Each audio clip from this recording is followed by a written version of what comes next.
Hello, this is George Senda, the guy from Pittsburgh, and this is Donald Trump Talk. And I got a comment today on one of my videos, totally unrelated to politics, that I was a fat F pedo voting for Roy Moore. Well, I blocked the guy as abuse, blocked his channel, but I'm going like, hello, I live in California. I'm a conservative Republican. Everybody knows that. I have a girlfriend with a relationship of 40 years. Never been to Alabama. And if it weren't for Roy Moore in this election and Jeff Sessions, I never would have heard of anybody in Alabama politics. But I've been following because of Jeff Sessions, frankly. And a state senator down there said today on Laura Ingram's show that it's all about scandal. Had nothing to do about issues. They didn't once discuss illegal immigration, tax reform, Obamacare, national security, the border, poverty, unemployment, the economy, which is booming under Trump, and Obama's trying to take credit for it, the stock market, none of that. And as Rush Limbaugh said yesterday, how do you defend against something that happened when you were a teenager or in your 30s and you're now 70? And how do you defend against something that never happened? How do you prove a negative?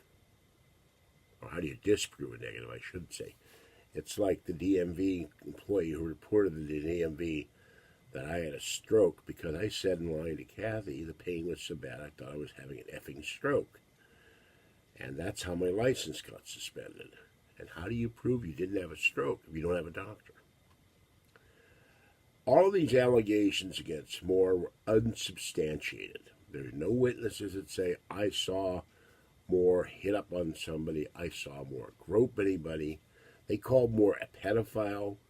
Well, that usually means you're having sex with a teenager.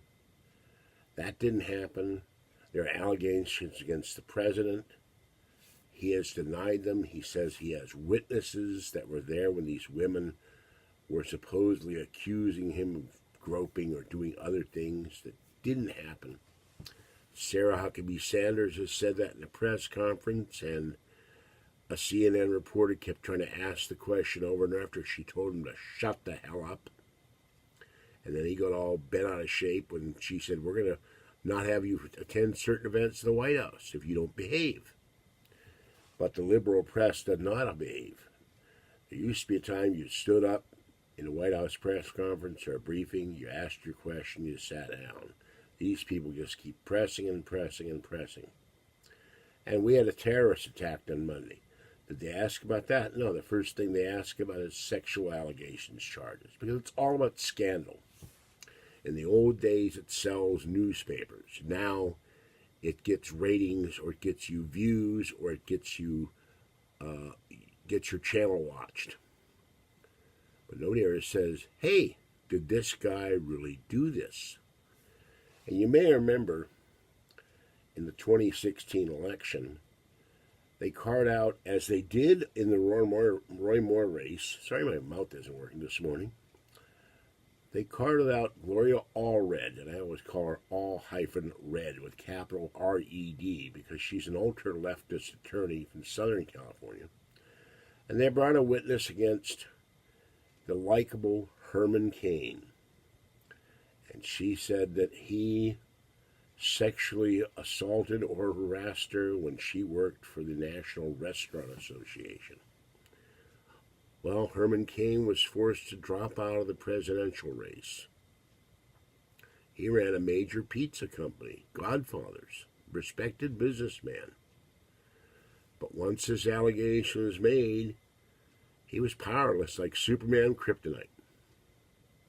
And you know what? His accuser disappeared in the woodwork like the cockroach she was with her unsubstantiated allegations. Now, I think that restaurant association made a settlement to the woman because frequently businesses, trade associations, and groups, it's cheaper to pay somebody off, and they agree to not say anything in public. Of course, if she was paid off and there was such an agreement, she didn't keep her end of the bargain, did she? Then to take the thing to court. That doesn't mean anybody did it. They just paid you off. Go away. Here's money. Sign these papers. Don't say a word about it in public. That's what they do. And one guy yesterday, state senator, I haven't read the story yet, committed suicide when he was accused of sexual harassment. So this can cost people their lives. But we have a liberal, actually more than a liberal, Democrat senator-elect in Alabama, and Roy Moore, who, for his troubles in the past, he got kicked off the Supreme Court, he ran for governor twice and lost. He still was an honorable person, but scandal pulled him down, and no one would bother to hear his side of the story. Just like all these women, they're threatening to sue Donald Trump. One's threatening to sue President Trump for defamation, and he says it never happened. And you know, you never heard Donald Trump being called a racist, a homophobe, a bigot, or a sexual harasser when he was a businessman. But the minute he ran for president, all these charges came out. And the left loves to do that to anyone who's conservative, a Republican, who's not a liberal, who's not a leftist. They come up with all these personal attacks, and I've had them made against me, and none of them are true. Because they have nothing to attack you with other than attacking your character. And there were women in Roy Moore's, in these allegations, who came forward and said, we worked at this mall where these women accused Roy Moore of harassing them and hounding them. He hung around the mall, quote unquote. He didn't do any of that. That was totally ignored by the press. So the write-in votes in Alabama will be counted, I think, tomorrow. But there are military votes still out there. They had till the 12th to be postmarked. They are coming in. Bono lost by 22,000 votes. And you know what? There's 22,000 write-in votes. And who are they voting for? They're voting for Senator Strange. They're voting for Jeff Sessions. And they're voting for a football coach. And as I've seen in California elections, you vote for someone that's not on the ballot, your vote is wasted and gets tossed out as being invalid. That's why we get things Mickey Mouse, Donald Duck, Snoopy. People are dumb. They vote for someone who's not on the ballot, either protest or be funny. But we'll see what happens when the military votes come in. And I had one guy tell me in a comment that most of these votes are done electronically. Well, once again, these people have no idea what they're talking about. I worked for 10 years in every election in San Francisco, from 1970 to 1980. And votes are counted. They get the absentees first, then they do write-ins. Then they got write-ins in the voting machines. On the old style, you could actually write in a space in the voting machine on a roll of paper that was in there, and that would be tabulated. They have to do all that after the election is over. And the same with the military ballots. They have so many days to get them by postmark from overseas. And the postal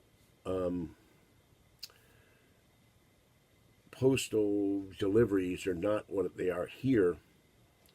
Some of them never show up. Some of them are misdelivered. Some of them have the wrong addresses.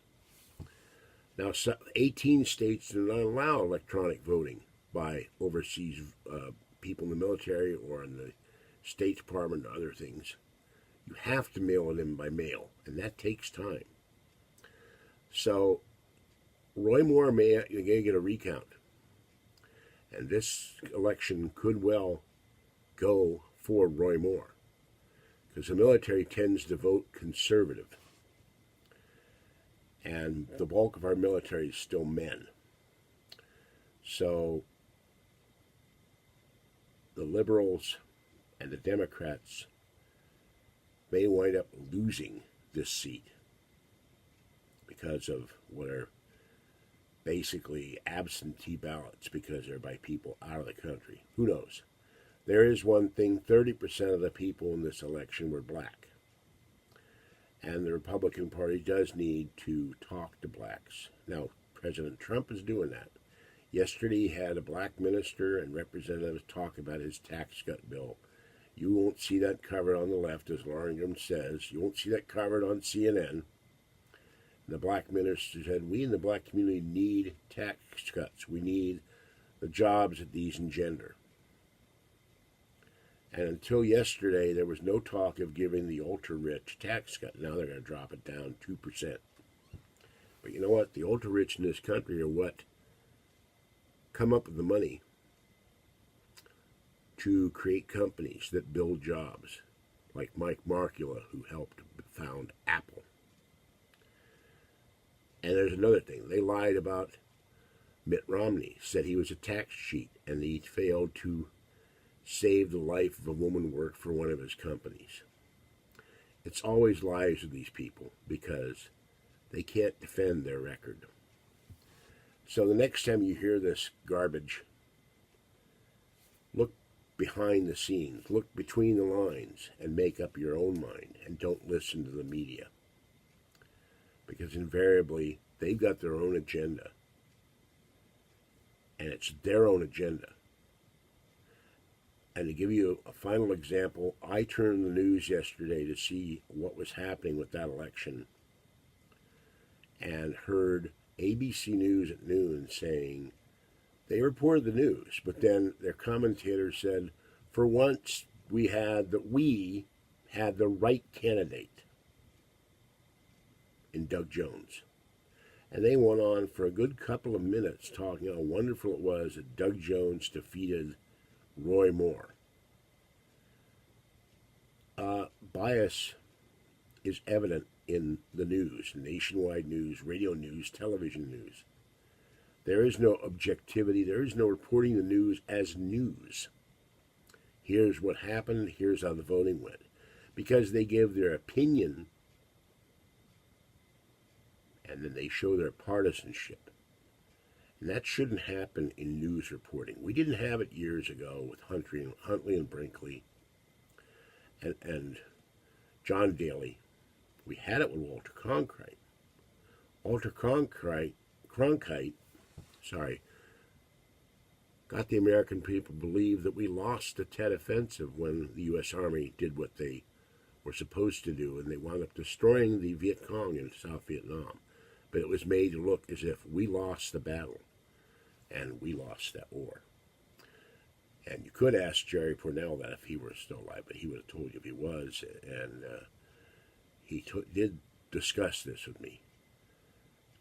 The United States Army won the war in Vietnam against the Viet Cong, but we could not win the war in public opinion because it was slanted against our troops. But then we're never allowed to win in any war, partly because of liberalism. All right, this is George Senda, the guy from Pittsburgh. Have a great morning and stay warm and safe out there. It's going to be 34 again here in Martinez. I've already got the heater running. And bye-bye for now.